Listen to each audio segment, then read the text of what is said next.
Recording in progress. Bom dia, boa tarde, boa noite, sejam bem-vindos. Aqui quem vos fala é o Wilson, diretamente do Instituto Voigt para vocês. Espero que não tenha nenhum tipo de interrupção agora neste momento, certo? Pronto. O que nós faremos? Nós faremos o seguinte: nós vamos falar só de transtornos, só de coisa boa, né? Os transtornos modelos que a gente vai usar no caso das anêmias, certo? Então, sem mais delongas, sigam-me os bons, que os chatos já ficaram para trás. Vamos lá. Então, na anemia, o caso clássico que a gente vai ter perda de sangue, tá? Então, a gente tem determinadas formas, aguda e crônica. Na aguda, se o paciente sobreviver ao choque, né? Ele vai cursar com hemodiluição e descenso do hematocrito, né? Esse é o clássico do que é a perda de sangue do tipo hemorrágica aguda. Quando é crônica, normalmente é uma perda que é insidiosa, uma perda silenciosa. Normalmente a gente nem sabe, mas o paciente está perdendo sangue por algum lugar. Então, aqui a gente vai ver o quê? Que ela tem a disponibilidade de ferro dependente. E um dos exemplos que o professor deu lá é os alcoólicos, mas assim, eu vou, ao longo da aula, eu vou dar vários outros exemplos, tá? Lembrando que em caso de hipóxia, ou seja, quando não está chegando oxigênio suficiente nos tecidos, vai ser disparado o sistema da eritropoetina, que ela vai, uma vez que é detectado que eu tenho essa necessidade de cumprir, ou seja, por pouca demanda, eu tenho que aumentar os requerimentos de glóbulo rojo, por qualquer motivo que seja, eu vou acabar disparando essa hormona, que é o principal fator de crescimento e diferenciação celular para a série hematopoética, tá? Espera aí, tem alguém aqui que está querendo entrar de novo. Pronto. Então, simbora lá, deixa eu. Então, sempre a gente tem que levar em consideração, que eu estava explicando, que é algo que o professor sempre falou, por que a gente não transfunde sempre? A gente não transfunde sempre, a gente transfunde quando é necessário. Por quê? Porque existe a possibilidade de ter apresentação antigênica e o paciente ficar sensibilizado e a gente levar ao quê? Ao problema de rechaço. Tá? Então, tipo, por isso que a gente sempre posterga o máximo de tempo possível para fazer algum tipo de transfusão, principalmente transfusão de sangue.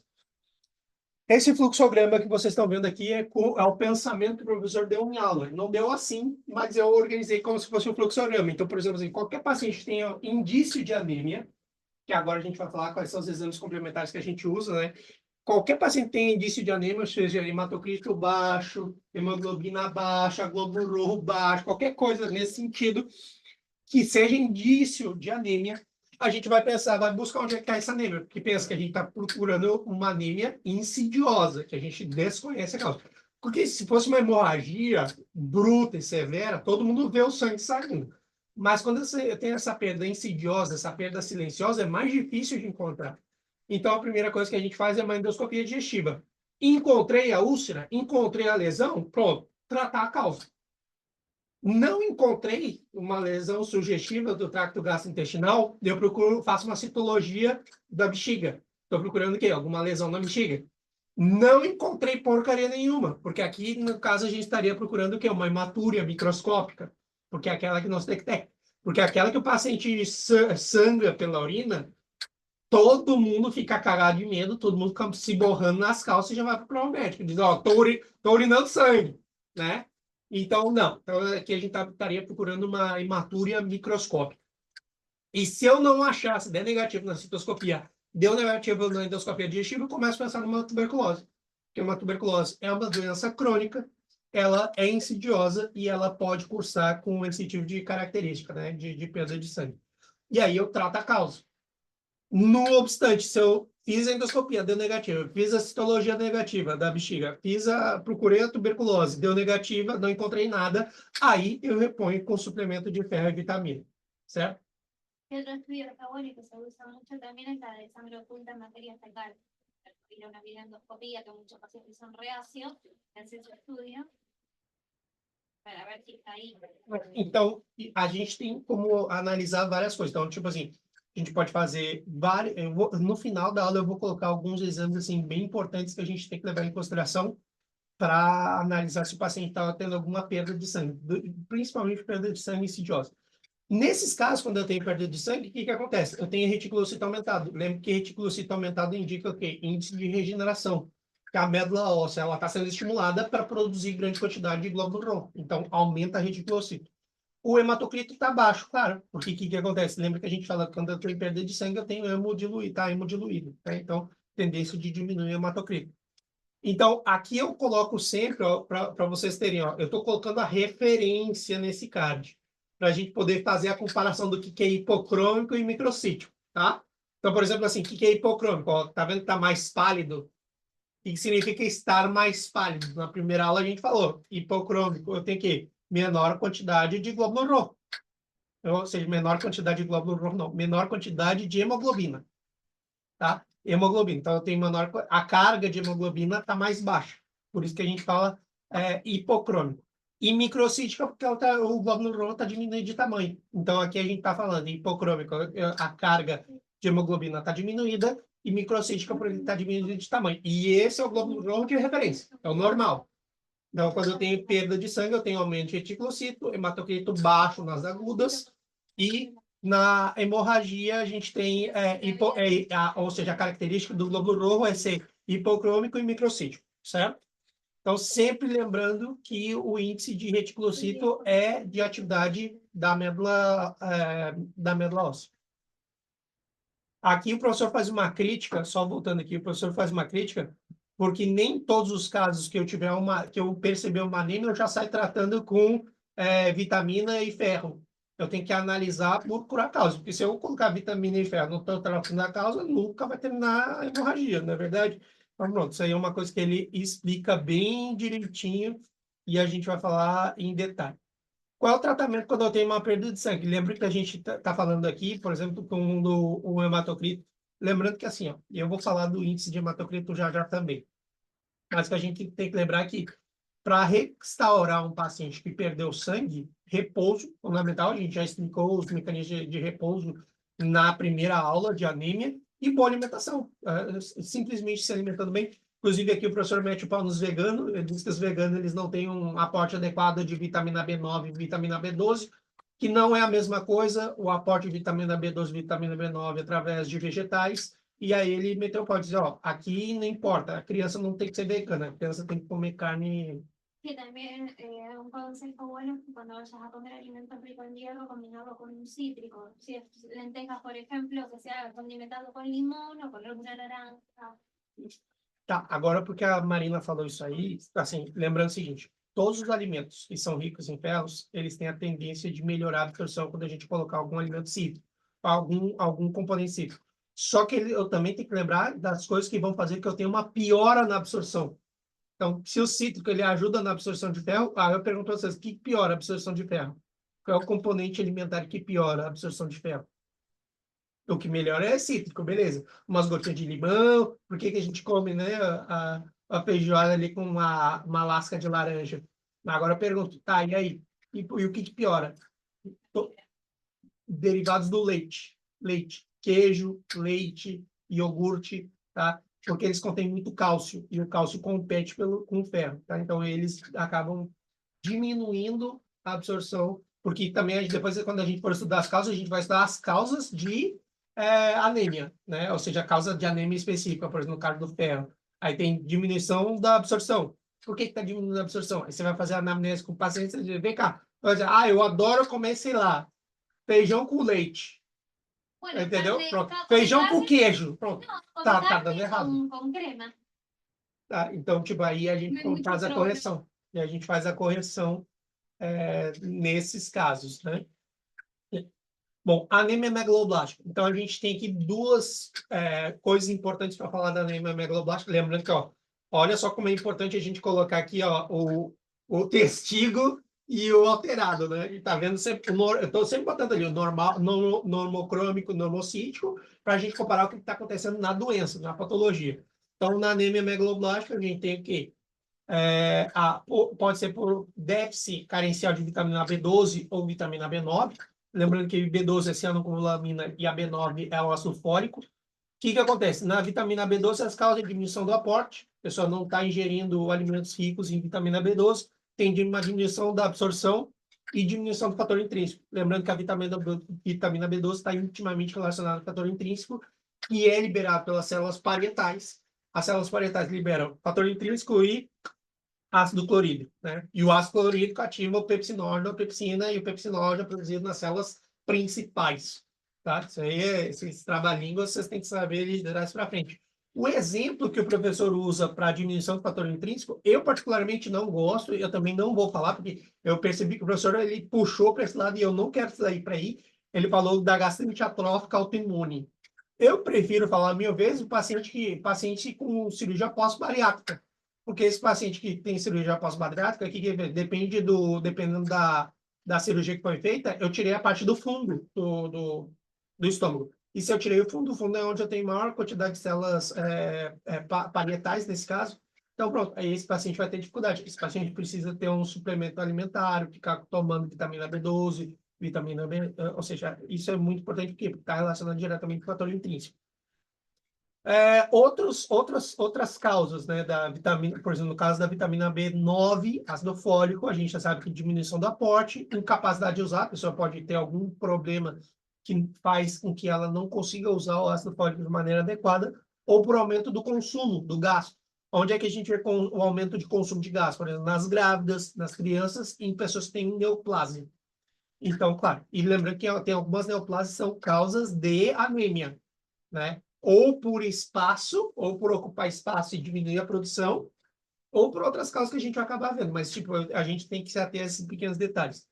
Então, na medula óssea, na megaloblástica, ela vai estar hiperplástica, ou seja, eu aumentei o número de células, né, por causa da ação da eritropoetina, que ela está mandando, ó, não está cumprindo, não está cumprindo, não está cumprindo com a demanda. E ela vai ficar produzindo eritropoetina quase que ad infinito, né? Então, por isso que a gente tem. E isso basicamente se dá por quê? Porque a ausência da vitamina B12 e da B9 vai acabar gerando o quê? Um déficit e vai acabar relacionando com a síntese de timidina, que ela é responsável por fazer a parte da membrana que acaba ficando distendida. Então, ela acaba perdendo uma propriedade importante, porque assim, o glóbulo rojo, no seu estado normal, ele é o quê? Ele é disco bicôncavo, ele é flexível, ele tem 7,5 micrômetros, né, de diâmetro, 12,5 micrômetros de espessor. Então, tipo assim, essas analogias a gente tem que saber para quê? Como é que é um macrocítico? Tem que estar maior que isso. O que é um microcítico? Tem que estar menor que isso. Não coloquei esses valores, mas eu estou falando. Porque se o professor perguntar, como é que você sabe que está grande? Como é que você sabe que está pequeno? Então, tem que saber exatamente esses valores. Então, mais uma vez, aqui entra o professor de novo metendo o pau dos veganos. Ele disse que você pode ser vegano e tudo mais, mas não obrigue a criança a ser vegana, porque a criança tem uns requerimentos nutricionais importantes, inclusive a ausência de vitamina B12 e vitamina B9 vai fazer que ela tenha um pobre desenvolvimento cognitivo e também vai comprometer a estatura da criança. E aí, eu não quero me meter aí, porque daí os professores estão doidos para perguntar percentil, né? Eu vou danar para percentil, eu digo, e compromete o desenvolvimento cognitivo da criança, certo? O que mais a gente pode observar na anemia megaloblástica? Anisiocitose. O que é isso? É um termo médico que serve para a gente definir o quê? Vários tamanhos diferentes de glóbulos vermelhos numa mesma amostra. Então, você vê aqui que eu tenho grande, eu tenho pequeno, tenho grande, tenho pequeno. Então, isso é uma anisiocitose. Uma poiquilocitose é quando a gente tem várias formas diferentes, alguma forma diferente. Então, se tiver pelo menos uma forma diferente, é poiquilocitose. Então, porque aqui lembre que como ela é megaloblástica, ela já não está na sua forma normal, né? Então, e aqui a característica da anemia megaloblástica, ela é hipercrômica, você vê que ela está bem escura, e macrocítica. Então, pronto, isso é importante. Então, é hipercrômica e macrocítica. Anemia megaloblástica. Vamos falar da anemia ferropênica. Tem alguns livros que falam anemia ferripriva, anemia ferropênica. Então, a anemia ferropênica, a gente já sabe que é por quê? Uma diminuição do aporte de ferro, uma diminuição da absorção. Aqui entra a parte que eu falei para vocês, tem os produtos lácteos que têm alta concentração de cálcio. Cálcio disputa com o ferro para poder entrar. Lembra que a maior parte dos alimentos entra como ferro mais 3 e depois sofre oxirredução a nível do bolo de ribete se transforma em ferro mais 2, que é como a gente costuma usar o ferro. O que acontece? Então, eu tenho aumento de requerimento também, porque, por exemplo, a mulher grávida e a criança, elas têm um consumo maior de ferro, então normalmente isso aqui é muito interessante, até entrando na parte da grávida, lembrei agora. Vocês já viram falar que a mulher grávida ela tem uns desejos esquisitos? Que tem mulher grávida, vontade de comer barro, vontade de comer. Esse apetite pervertido se chama pica. Apetite pervertido, pica. Por que que a pessoa sente isso? Porque ela está com anemia, e normalmente a anemia é ferropênica. Então, esse apetite pervertido pode ser anemia ferropênica. Então, aqui a gente também lembrar que a perda crônica de sangue, porque lembre que quando eu tenho alguma inflamação crônica, eu posso ter sequestro de ferro. Eu falei, já comentei sobre isso. E os índices que a gente vai ver é o seguinte: eu quero visualizar que eu tenho uma anemia ferropênica, ou seja, é uma anemia de ferro. O que eu tenho que ver? Primeiro, aumento de reticulocito significa que eu não estou dando conta da demanda, certo? Ou seja, que eu estou em anemia. Sempre que eu tiver reticulocito aumentado, é anemia. A gente vai descobrir qual é a anemia o quê? Vou olhar para a reserva de ferro na medula óssea. Então, eu vou ver que a reserva de ferro vai estar diminuída, né? Eu vou comparar ali, ó, aqui está hemorragia, não, depois eu vou alterar, tá? Isso aqui não é hemorragia, isso aqui bota que é anemia ferropênica. Então, na anemia ferropênica, eu vou ter hipocrômica e microcítica. Hipocrômica e microcítica. Porque agora a gente vai ver essas combinações, vai ter várias vezes, vai aparecer diferente, tá? Provavelmente vai aparecer em todas as hemorragias, mas não é hemorragia, tá? Eu tô colocando para vocês, depois no PDF que eu vou mandar para vocês, eu vou já fazer essas mini alterações. Como é que eu sei que o paciente está isso? Agora eu estou em dúvida. Porque, por exemplo, assim, vocês vão ver que vai ter várias patologias que vão cursar com a mesma coisa. Mas eu quero ter certeza que é de ferro. Então, eu vou procurar a ferritina sérica. Aí, o que acontece? A ferritina sérica, primeiro, ali está a ferritina sérica. A ferritina. Porque o que acontece? Eu já sei que a ferritina ela é um marcador de armazenamento. Então, se tiver diminuída, eu já sei que eu tenho deficiência de ferro. Se tiver aumentada, é indicação que o quê? Que eu tenho alguma inflamação, eu tenho alguma doença hepática, eu tenho alguma sobrecarga de ferro, tá? Outra, que é o índice de saturação da transferrina, o que acontece? A gente vai ver o seguinte: se tiver esse índice, tiver baixo, indica que eu tenho deficiência de ferro. Se tiver alto, indica que eu tenho alguma hemocromatose. Que acá se ve mucho porque va a pasar, muchos médicos lo piden como siderofilina o porcentaje de populación de la siderofilina, la transferrina, que puede aparecer con ese número. Siderofilina. Con eso. Anêmia, ó, você vê que muda pouca coisa aqui, porque na anêmia por enfermidade crônica, a reserva de ferro está normal, não tem alteração nenhuma. Mas eu tenho reticulocitose, eu tenho hipocrômica e microcítica, igualzinho a ferropênica. Só que, qual é a questão aqui? A questão aqui é que eu tenho uma patologia crônica de base, na qual pode ser uma tuberculose, um abscesso, uma micose profunda, uma osteomielite, um processo autoimune, uma neoplásia, que vão fazer com que o meu sistema aumente a concentração de interleuquina alfa, que vai fazer que aumente a epticidina, que vai fazer que essa epticidina iniba a transferência de ferro do macrófago para os precursores eritroides. Então, tipo assim, aqui o problema não é o ferro. O problema é que eu tenho uma inibição da transferência, porque assim, lembre sempre, o macrófago está metido em vários processos. E aqui é transferência de ferro. Quem vai captar o ferro e vai passar para os precursores eritroides, que é um precursor eritroide, é o que vai acabar posteriormente se transformando no glóbulo roxo. Porque lembre que a gente precisa do ferro, é um dos componentes fundamentais para a gente produzir, né, a hemoglobina. Então, se eu não tenho, pronto, como é que vai ficar? Então, isso é importante. Então, o ferro vai, assim, ao ter a epsidina aumentada de concentração, ela vai acabar inibindo o macrófago de transferir o ferro do macrófago para os precursores eritroides. Anemia aplásica. Então, essa aqui, a gente vê o quê? Primeira coisa que a gente tem que entender é o quê? Que ela vai acabar gerando uma pancitopenia. O que é a pancitopenia? Eu tenho uma diminuição marcada de quem? Das plaquetas, dos glóbulos rojos e dos leucocitos. Eu tenho uma diminuição marcada de tudo, tá? Que acontece? Se essa diminuição for marcada e ela não for restituída, se for, tipo assim, simplesmente deixou de produzir, é morte, é caixão. Tipo assim, dependendo da forma que foi produzida, é caixão. O que eu tenho que lembrar? Que aqui eu vou ter, na medula óssea, eu vou ter baixa celularidade, porque, ou seja, que a gente fala aí para o celular, que ela tem poucos elementos celulares e presença de muitas células adiposas, tá? Esse é o X da questão. E quais são as causas que pode dizer de uma anemia aplásica? Imunitária, pós-infecciosa, hereditária, por tóxico, por fármaco. Lembrando que aqui um fármaco que a gente pode usar, assim, falou, a gente ataca de pirona, digo, ó, de pirona. Eu, muito bem. Aí ele diz, e qual outro? Não, mas o clorafenicol também dá. Assim, se tiver que falar outro fármaco que dá, que poderia dar aplasia medular, clorafenicol, tá? E idiopática que a gente não sabe a causa, tá? Então isso é uma das razões que o pessoal acabou deixando de usar a dipirona, certo? Aqui tá bem marcado, tá bem dito aqui o que é importante. Anemia hemolítica. Na anemia hemolítica, a gente já sabe que a gente tem uma destruição prematura dos eritrocitos, que vai levar a um acortamento da vida média. Duas coisas que vão acontecer na anemia hemolítica. Eu tenho um aumento de eritropoetina e eu tenho um aumento de bilirrubina. Por quê? O que acontece? Na anemia hemolítica, lembre que eu estou rompendo o glóbulo rojo, e ao romper o glóbulo rojo, a gente sempre vai acabar liberando o quê?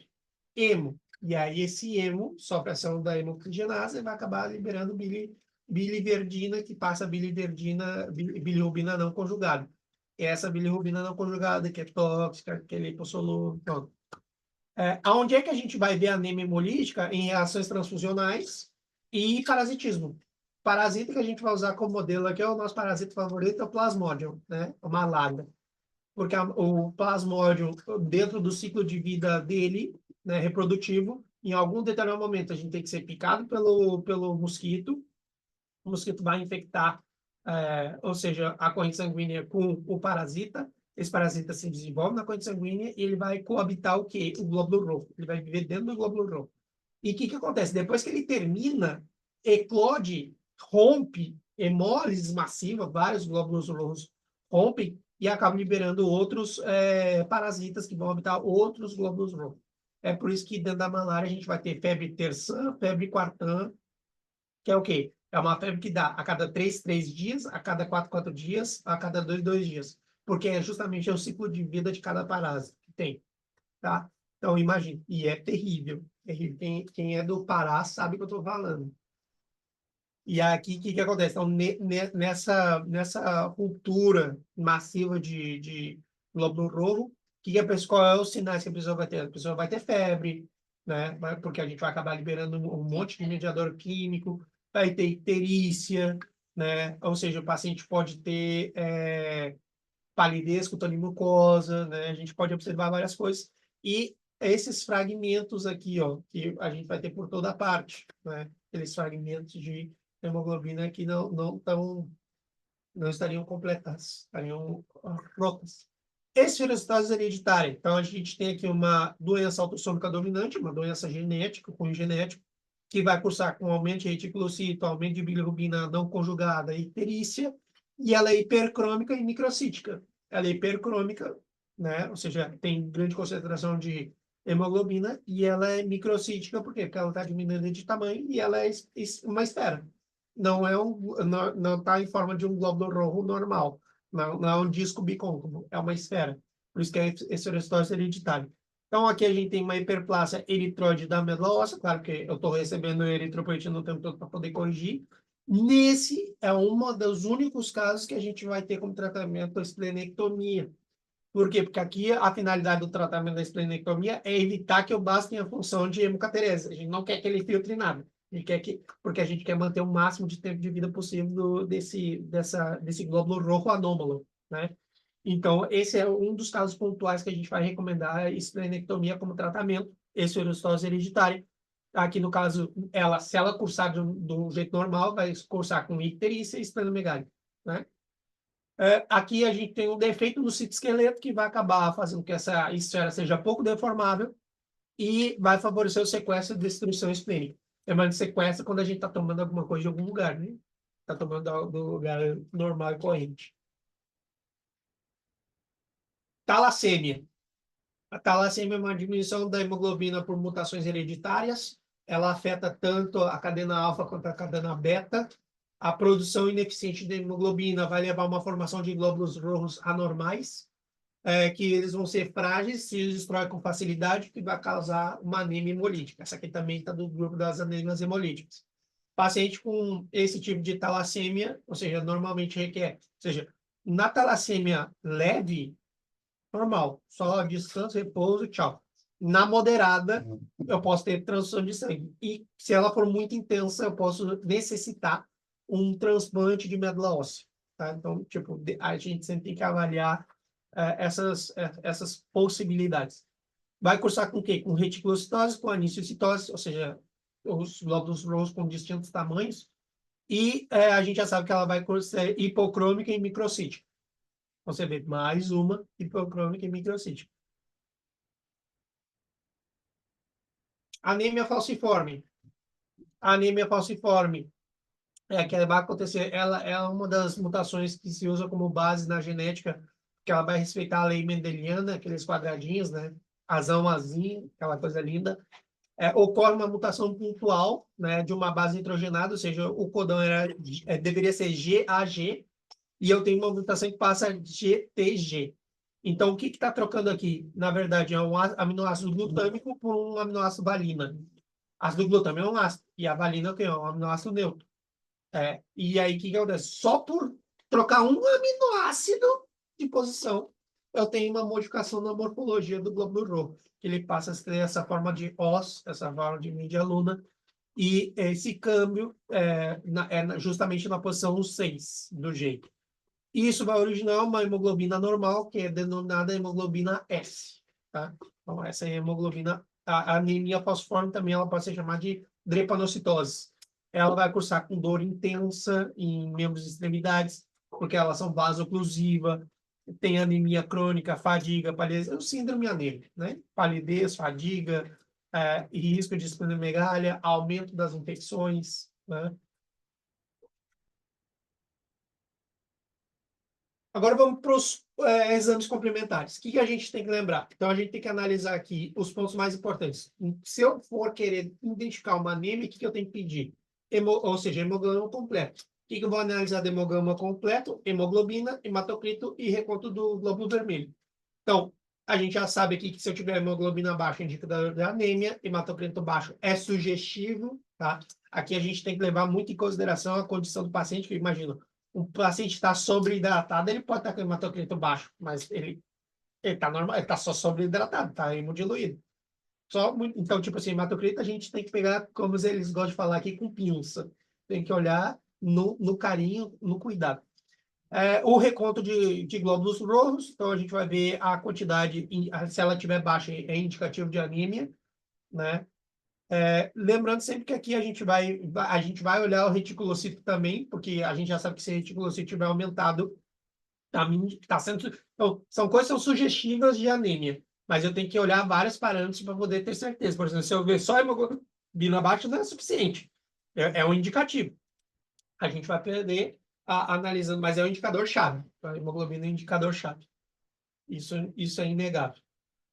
Mas eu olharia aqui nesse primeiro momento hemoglobina e reticulocito. Quais são os parâmetros, os índices eritrocitários que a gente tem que levar em consideração? Volume corpuscular médio, que é o que vai indicar o tamanho promédio do glóbulo vermelho, que permite a gente... Olha só, pergunta da parcial. Como é que você diz que é microcítica e macrocítica? Volume corpuscular médio, ponto. Se você não sabe quanto é o volume corpuscular médio, você está na merda. Já passei esses valores lá. Então, tipo assim, quer saber, microcítica é macrocítica. Como é que você sabe? Como é que você sabe que é microcítica? Por causa do volume corpuscular médio, que ele vai determinar a classificação do tamanho que tem o tamanho promédio do glóbulo roxo, que eu já falei. 7,5 micras, 2,5 micras, né, de diâmetro e de espessor. Hemoglobina corpuscular média, então ela mede o promédio da hemoglobina no glóbulo roxo. E isso vai permitir eu saber se ela está o quê? Se ela está hipocrômica ou hipercrômica. Então, isso aqui é importante a gente poder levar em consideração. Então, são dois parâmetros aqui fundamentais, né? Como é que eu vou dizer, tá, beleza, tem anemia, tá, de que tipo? Porque eu tenho que saber o tipo, né? Aí depois, qual é a anemia, a gente vai encaixar, como eles gostam de falar, a gente vai encaixar para saber qual é a anemia que esse paciente está tendo.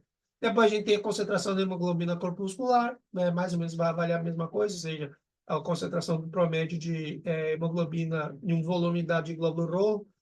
Então, esses aqui são os dois parâmetros mais importantes, tá? Os dois parâmetros eritrocitários mais importantes, o volume corpuscular médio e a hemoglobina corpuscular média. Frotes em sangue periférica. Para que serve? Então, ele permite analisar também a forma, o tamanho, a cor do glóbulo rojo. Então, aqui é importante para a gente poder saber se tem anisiocitose, se tem variação do tamanho. Né? Se tem coisa pequena, tem coisa grande, tem coisa pequena, já tem anisiocitose. Ou da forma. Se eu tiver variação da forma, eu tenho uma poiquilocitose. Tá? Então, tipo assim, anisiocitose e poiquilocitose, só vou saber como através do frotes de sangue periférico. Olha as perguntas que podem ser tiradas daqui. Ah, beleza. Como é que você sabe aí que tem anisiocitoses? Como é que você sabe que tem poiquilocitoses? Só com frotes. Não tem outro exame que possa dizer para nós como estaria, tá? Então, isso é importante. Lembrando que aqui vai fazer com que vai pegar um porta-objeto contra outro porta-objeto, 60 graus, passar de um lado para outro, tudo certo, né? Lembrando que isso aqui é uma solução homogênea que a gente vai passar e vai continuar homogênea. Né? Você não tem característica. Não tem... Vitamina B12 e o folato, o ácido fólico, a gente já sabe que é o quê? O mais importante aqui é a gente saber que vai acabar originando uma anemia megaloblástica, então, né, que ela vai aumentar de tamanho. Com o exame complementar, então, a gente pede vitamina B12 e vitamina B9. Então, solicito vitamina, contém de vitamina B12 e vitamina B9, né? Então, pronto. E aí, se tiver, ou seja, aí eu vejo, tem ausência, pronto, olha, fecha diagnóstico. Aí eu já pego as outras coisas lá que já tinham me dado, que era macrocítica, né? Que era, aí, se era hipercrômica, se era hipocrômica, pronto, aí eu já vou, eu digo, ó, isso aqui é tendência que seja uma anemia megaloblástica, por deficiência de vitamina B12 ou ácido fólico. Prova de Coombs. Quando é que a gente usa o Coombs? O Coombs é muito importante, por quê? Porque a gente vai perceber nas anemias que sejam hemolíticas autoimunes. Ou seja, aquela anemia que vai detectar, por exemplo, que eu estou tendo uma reação antígeno-anticorpo, né? Eu vejo com Coombs. Então, isso aqui é sumamente importante, tá? O Coombs. É utilizado para detectar as anemias hemolíticas autoimunes, vai detectar se eu tenho anticorpos que estão atacando os glóbulos rojos, tá? Então, isso é a prova de Coombs. Eletroforeses, ou seja, é outro exame que a gente vai poder determinar se o paciente está com alguma de outras patologias. Se a gente está suspeitando, rapaz, eu fiz ali o frotes, enxerguei uma meia-lua, né? Enxerguei um aspecto de uma foice, de uma os.